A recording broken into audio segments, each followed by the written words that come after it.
E voltamos com o programa Pauta Especial e a gente continua a conversar com o superintendente do IPHAM Alagoas, Mário Aloísio, sobre os diferentes perfis de patrimônio histórico existente em Alagoas e onde eles estão.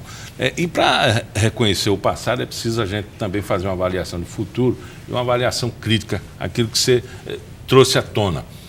O simples fato da Assembleia dos Deputados aprovar uma lei de mordaça, aquilo se torna ridículo diante desse passado histórico, né? Uhum. É exatamente isso. Nós temos um conflito, é normal das democracias, né? De avanços e retrocessos, avanços e retrocessos, e que isso é curioso porque está tudo registrado também na história, não é? Quer dizer, como é que a gente vai entender essas coisas na hora que nós tivermos uma visão mais geral, menos superficial dessas realidades? E é exatamente isso que está se tentando construir. E se é que a futura geração, ou a atual geração Y, vai ter tempo de pensar nisso, porque está tudo tão rápido, né? Tudo tão segundado, né? Tudo superficialmente falando, que as pessoas não se preocupam em se debruçar na verdade, na história. É só o que é quem disse rapidamente, né? A gente está deixando de pensar, né? Nós estamos passando a ser mero... Você recebe a informação, replica a informação sem nem pensar na verdade da informação, porque muitas vezes ela é dirigida até pelo mercado, não é nem um problema, muitas vezes, de ideologia, até pelo mercado mesmo, a ideologia do dinheiro, simplesmente. Então, quer dizer, esse processo de você transformar para a sua realidade.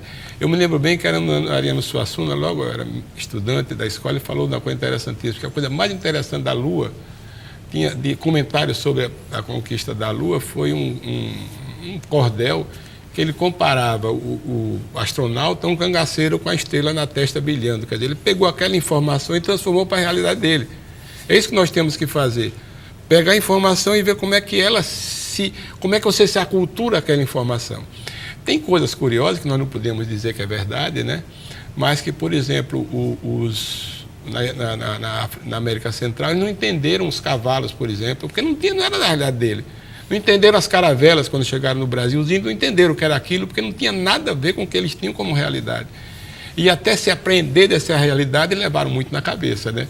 É exatamente o que pode acontecer conosco. Tem muita coisa sendo divulgada e que nós temos que nos apropriar e entender como é que isso vai fazer bem ou mal para a gente.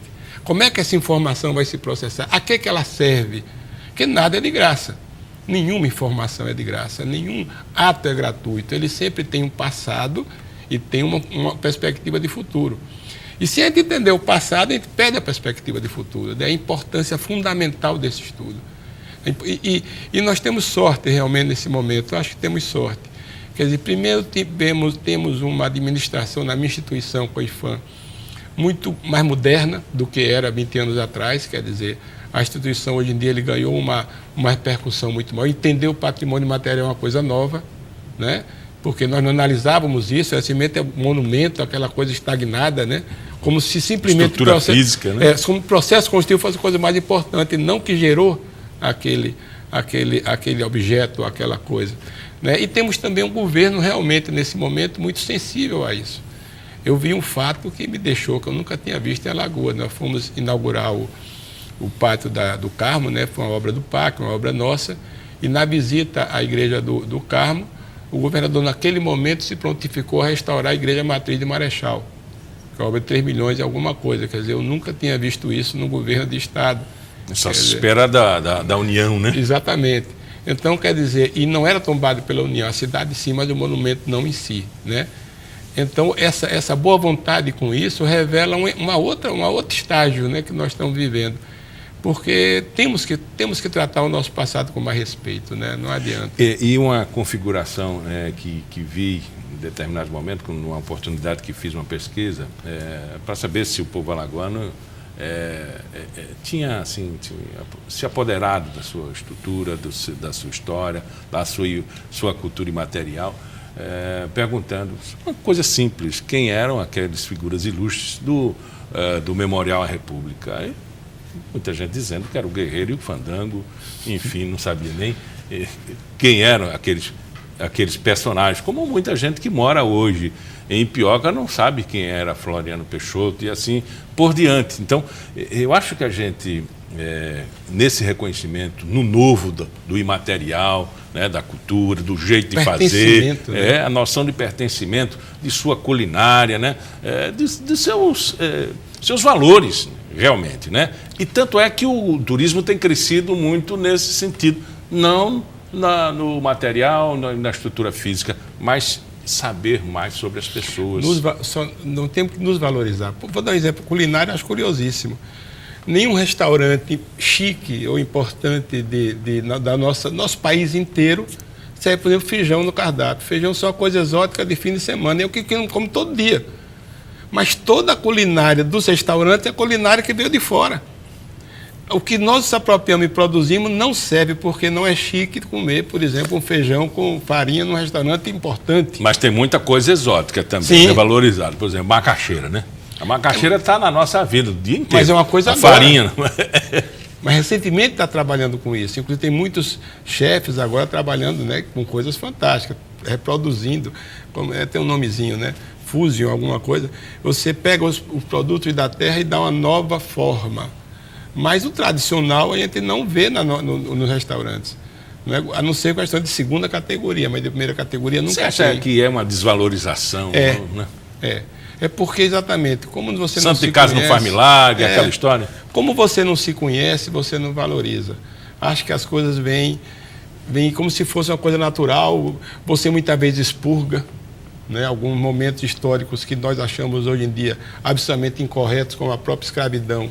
Você procura expurgar e não entender que aquilo era um processo histórico daquela época, que não podemos repeti-lo, e para não repetir nós temos que sabê-lo, por que aquilo existiu. Não era uma questão de mercado, toda a Europa foi feita com escravos, não é só a América. A Itália foi feita com eslavos, que toda a nossa cultura mediterrânea veio de conquistas romanas. E das invasões também, exatamente. Né? Que se apropriava da cultura, escravizava. Exato. Era outra realidade, outra realidade. Você chega, por exemplo, depois da Segunda Guerra, e o jazz se torna aquela coisa mais importante. Eu tenho um amigo meu que diz, ele diz o seguinte, que o Brasil, a música brasileira acabou-se, né? 1970, por aí, com um restinho que vinha de 22, quando se produzia a melhor música do mundo. E o jazz era uma coisa embrionária. Eles vinham para o Rio de Janeiro para ver o que é que está se tocando do Neo Rosa, toda aquela história na Lapa. Mas depois da Segunda Guerra, quando vem a hegemonia, então o jazz se transformou e transformou assim como cinema. O cinema, ele teve assim, que é uma forma propósito, né, mercadológico para invadir culturas. Né? O meio de vida, o modo de vida americano que tornou-se a coisa mais automóvel. Tudo isso vem em função de uma coisa interessantíssima que é o cinema. Né? Quer dizer, você difundir uma cultura a partir da arte, né? E transformando cardápios, transformando tudo. Os encontros de fim de semana. O automóvel, né? O automóvel é uma coisa que foi pelo cinema, né? Você passear do automóvel, você fumar na época, né? Que não era politicamente incorreto. Eu vi, por exemplo, uma coisa curiosíssima, eu viajando, eu vi uma publicidade de Papai Noel fumando. Propaganda de cigarro com Papai Noel fumando. Quer dizer, imagina a mudança de mentalidade que a gente tem hoje em dia. Naquela rotina do jovem da geração Y, e a gente, eu sou da década de 60 e presenciei, por exemplo, a Praça da Faculdade repleta, bebedouro no Natal, com pastoril, chegança.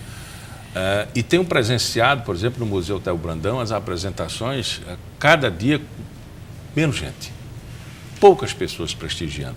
E os mestres ali, junto com a família e os amigos, resistindo a essa invasão cultural. Que Mário pode dizer sobre isso? Qual é a perspectiva de futuro que a gente tem com relação ao nosso folclore, que é um dos mais ricos do mundo? É muito difícil falar sobre isso, porque, na verdade, com a invasão dos meios de comunicação, a invasão, por exemplo, da própria internet, com a velocidade que está se processando, nós não temos. É muito difícil porque você não tinha televisão, então você tinha o teatro como uma coisa fortíssima, porque você ia nos fins de semana ver a crítica social se fazer pelo teatro, você via as pessoas que ficavam dançando na porta de casa, que era uma forma de até se comunicar. Hoje em dia, e era um meio de comunicação ativos. Hoje em dia, a base é um meio de comunicação passivo. O próprio rádio, quando você ouvia o rádio, você imaginava toda aquela história na novela. Cada qual imaginava uma história diferente. Né? Eu me lembro, a minha mãe assistia, quer dizer, o que eu estava me imaginando na minha cabeça é diferente do que a minha mãe fazia. A realidade dela. Então, é um meio de comunicação ativo. Fazia você pensar. A televisão não, aquilo vem pronto. Você recebe aquela informação pronta, você não pensa. E isso não tem jeito, porque, por exemplo, a nossa quadrilha é tradicional, aquela coisa do Matuto, São João, aquela brincadeira que já é uma mudança do que veio da Europa, né, das danças europeias. E hoje em dia virou meio um cancan, né? Quer dizer, o pessoal do chapéu de cowboy, aquela mulher cheia da saia. Estilizado. Ele não tem nada a ver com aquela quadrilha. Mas não tem como evitar. Porque hoje em dia é um espetáculo, é a escola de samba, que também deixou de ser o que era e passa a ser um outro nível de espetáculo. Então isso é muito, e não vejo muito como a gente fazer. Na verdade, o que se tem é que estudar isso, porque em determinado momento... E registrar, principalmente. Em determinado momento a gente vai ter que beber nisso daí os ensinamentos que nos traziam. Mas não tem como a gente evitar que essa coisa se modifique.